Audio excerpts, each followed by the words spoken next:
In this episode, we explore how Prema Kirtan, or Kirtan of the Maha Mantra, melts the heart and draws us closer to our truest self and opens the door to permanent ecstasy.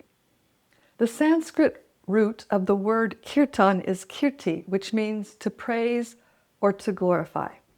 Kirtan is the musical form of mantra meditation, and it's done as a call and response song with a group of people. The lead singer chooses the melody, and others in attendance sing in response. Now, the instruments used in classic kirtan are hand cymbals, a two-headed drum called a mridanga, and a harmonium, which is a portable free reed organ.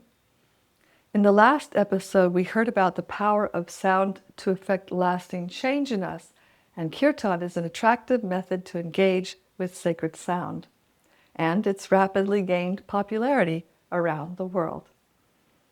Kirtan originates from Bhakti Yoga. It's unique to Bhakti, and it's its primary practice. The call and response kirtan style is so attractive that it's become popular even in yoga circles not focused on Bhakti, and is being brought into other paths as well. The Yoga Journal asserted that the American Kirtan revolution is, quote, spreading a compelling form of positive spiritual music around the country and increasingly the world.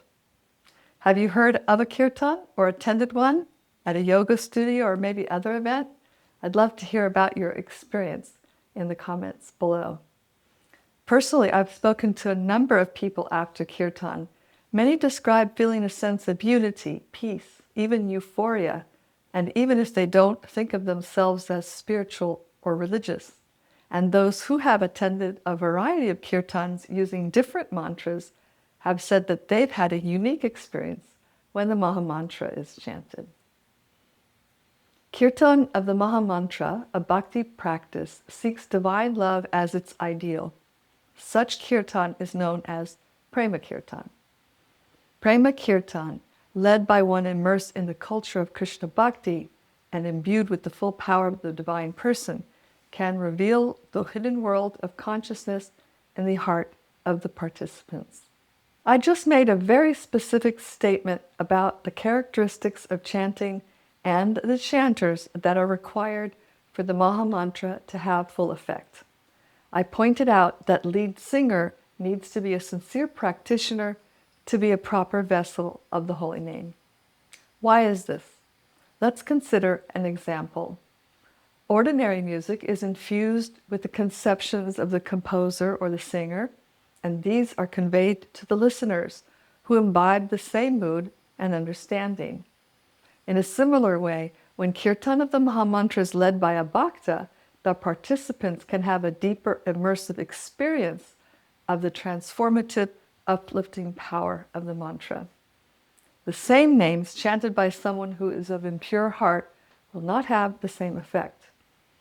When we participate in a spiritually charged kirtan and call from the heart and raise our voices together with others, Maha Mantra meditation and kirtan, we're lifted onto a soaring plane of delight. It's a most potent form of meditation that simultaneously brings about feelings of universal brotherhood and sisterhood and connection with our divine friend. Born of love, the call and response kirtan song using the Maha Mantra is the expression of the self proper. It's said that Prema Kirtan is a love anthem sung in the mood of separation from one's beloved. It's a calling out from the heart to our beloved in separation. If you've ever been in love, you know that being separated from a dear love is especially heartrending. And when our beloved hears of our suffering, he or she wants to return to us as soon as possible. Perhaps our beloved even cuts his or her trip short, paying extra for an airline ticket with an earlier return. In response to our feelings of separation from the sweet absolute, Prema Kirtan immediately bridges any gap between us and the Supreme Person. It sends a sacred waterfall of sound cascading into our hearts and brings us together with our divine other.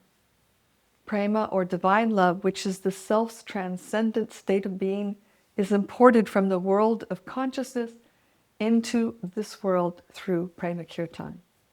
Because Kirtan is accessible to groups of people, it's often considered superior to individual meditation because of its ability to affect many at one time.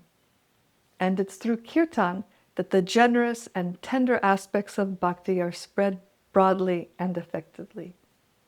We already are what most of us seek so desperately to become, eternal, blissful, loving beings. And Prema Kirtan grants us the eyes to experience this about ourselves. If we repeatedly hear and sing Kirtan, love will melt the stone of our heart's resistance and dissolve our false-taking ego. Kirtan is the practical act of associating with our divine other to further develop and experience our mutual love. By hearing and singing about him, we come closer to the object of our love. In a gracious act of supreme kindness, Prema Kirtan absolves us of our karmic debt and gives us a positive concept of our personal relationship with the Absolute. We desire yoga or connection with the Supreme Being, and within that relationship, our preoccupation with a desire for things that limit our freedom is erased. As Rumi poignantly wrote, "I had once had 1,000 desires, but in my own desire to know you, all else melted away." During Kirtan, when loving dedication or bhakti reaches a fervor and our call becomes urgent, the Absolute becomes completely accessible to us. Thus, through mantra, meditation, Prema Kirtan, we're given entrance into our own enchanted and eternal love story. We don't need to be musically accomplished or even musically inclined to sing the names, though those who lead Kirtan groups are often excellent musicians and singers. Kirtan is about sincerity, not performance. It's more of a prayer with a melody than it is like a concert, and everyone is welcome. The goal of Kirtan is to open your heart to the sound of the mantra, hearing it carefully. And it's important to cultivate a certain mood while doing Kirtan. We want to leave behind us the material dross we've been collecting for endless lifetimes, along with our false identity, and find our true spiritual selves. Then, with the innocence and purity of heart that comes from living in truth, fearless, barefoot, and free of selfish interests, we can approach the Supreme Realm. We're to approach the mantra with sincerity, attention, and a desire to please our divine friend. And to sit in Kirtan in this manner, we'll need to structure our lives to support it. We try to live consciously throughout the day, aware that weeds of unsupportive thoughts and behavior grow easily, and if we're not vigilant, can strangle the young sprout of the bhakti seed we're trying to cultivate. These undesirable weeds need to be pulled out by the root. In practice, this means that my sadhana of hearing and chanting needs to be accomplished by a yogic lifestyle, or specifically a life that is sattvic. Now, I spoke about that type of lifestyle in Karma, Guna, and the Time, and I'll include a link to that video here. Basically, while we're carrying out our daily routine, we devote our mind and body to acts of loving service to the Supreme. When we chant the Mahamantra, our consciousness, being gradually purified, begins to focus on our Supreme Friends. Then love can take root and eventually blossom. Prema Kirtan opens the doorway to the inner world. It reconnects us with the root of our being and allows us to express our heart's longing in the most joyful, natural way. So whether sung alone or with others, it is a sacred return. By regularly participating in Kirtan with awareness and proper intention, we form a loving conversation with the divine that uplifts us and propels us forward in spiritual consciousness. Now, I'd like to point out that Kirtan meditation can also be done alone. If you don't have any Kirtan gatherings or events near you, you can still engage in Kirtan. You can choose a tune that suits you, learn it, and sing it at home. There are hundreds of tunes for singing the Mahamantra and other mantras. Some of my favorite kirtan artists are Janavi Harrison, Radhika Das, Nadia Mani, Badahari Das, Madhava, and Achuchagopi. There is an archive of 10 years of kirtans from a festival called Festival of the Holy Name, and I have a kirtan playlist that I'll share in a link below.